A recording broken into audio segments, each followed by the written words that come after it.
Anniversaries come and go, but this one was worth celebrating. It was the first anniversary of the day I discovered that my marriage was over. I know what you're thinking. Who celebrates something like that? Well, I'm not so much celebrating the unpleasantness as I'm pausing to recognize that I have survived this situation and come out of it stronger. On this day a year ago, I was sitting in my office thinking, I didn't sign up for this, did I? I remember the vows for better or for worse, in sickness and in health, until death do us part. Death, I think, was beginning to seem like a way out. That was my exit strategy.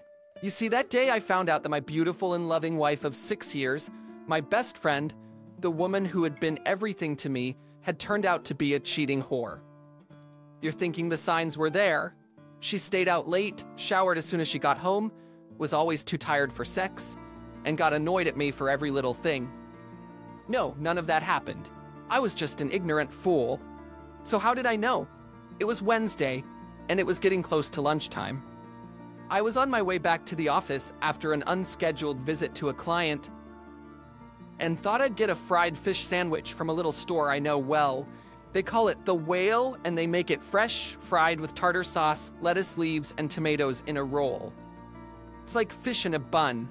You know how it is when things are going well, everything is falling into place, the customers are happy, and you're looking forward to a good lunch in just a few minutes?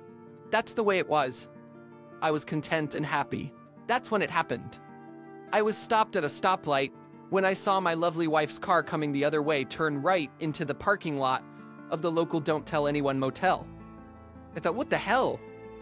I turned right into the parking lot with a gas station, pulled into a vacant space, and watched as she got out of her car and headed straight for one of the rooms. She knocked, the door opened, and she walked in like she'd done it 1,000 times. What the hell? You're probably thinking I ran across the street and started pounding on the door. Then I broke down the door and beat my lover with my bare hands.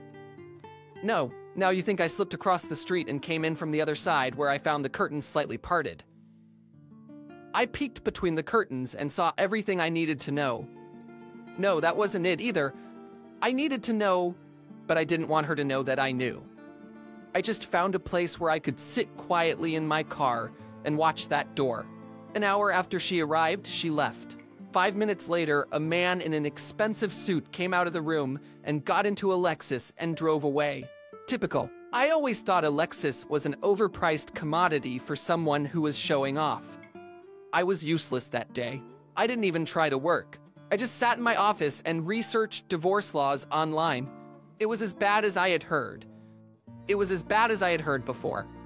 Regardless of the motivation behind the divorce, whether it was no fault or because of adultery, the result was the same. Damn her to hell. They had to pay.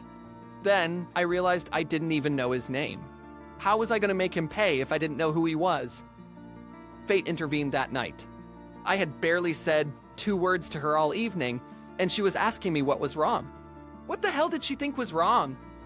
Did she feel guilty? Was she afraid I knew something, or was her thinking so chaotic and her behavior so disjointed that she hadn't connected my attitude and her actions together? I stupidly watched the nightly news, and there was a local report of a bank robbery during my lunch break. The reporters had videotapes of the robber's appearance, and the woman involved in the raid looked something like my wife. Of course I knew it wasn't her because my wife was in that motel room having sex with a jerk in a Lexus, but I can play dumb. Hell, maybe I'm not even playing. The next morning I called the police department and asked about the robbery. I was told they were working on a few leads, which in cop parlance means they had nothing. So I innocently told them that the robber looked a lot like the woman who lived across the street from me, and I gave them her name. I also told them that she had recently bought a new car. That was a half-truth because I bought it, and I happened to know that my wife wasn't home when the robbery happened. That last one was pretty darn true. I figured they'd knock on the front door, have an awkward conversation with the woman, and at least I'd get a good laugh out of it to help me get through the next few weeks while I filed for divorce. Oh no, it went much better than that. When the police saw that she really did look a lot like the robber, and she couldn't explain where she was during the robbery, They took her down to the station for what they euphemistically called an interview, where she was forced to confess where she was and with whom. It wasn't hard for anyone who heard her to guess what she had been up to. They kept her at the station while they checked her alibi. That's a simplistic way of saying they put her in a cell and went to the man's house. When he wasn't home, his wife gave them a work address. The interest in her husband did not escape his wife's attention.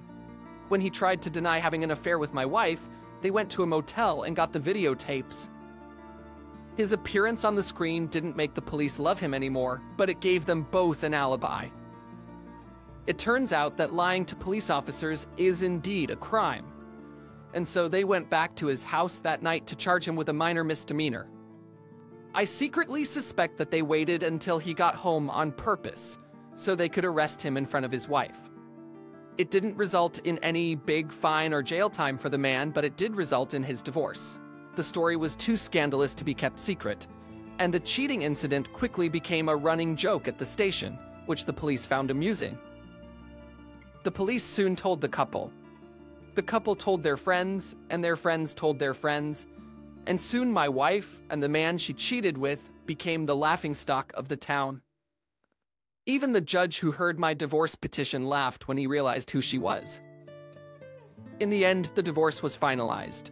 She had done everything that was expected of her and uttered all the usual cliches, but her confidence was shattered and could not be repaired in this lifetime.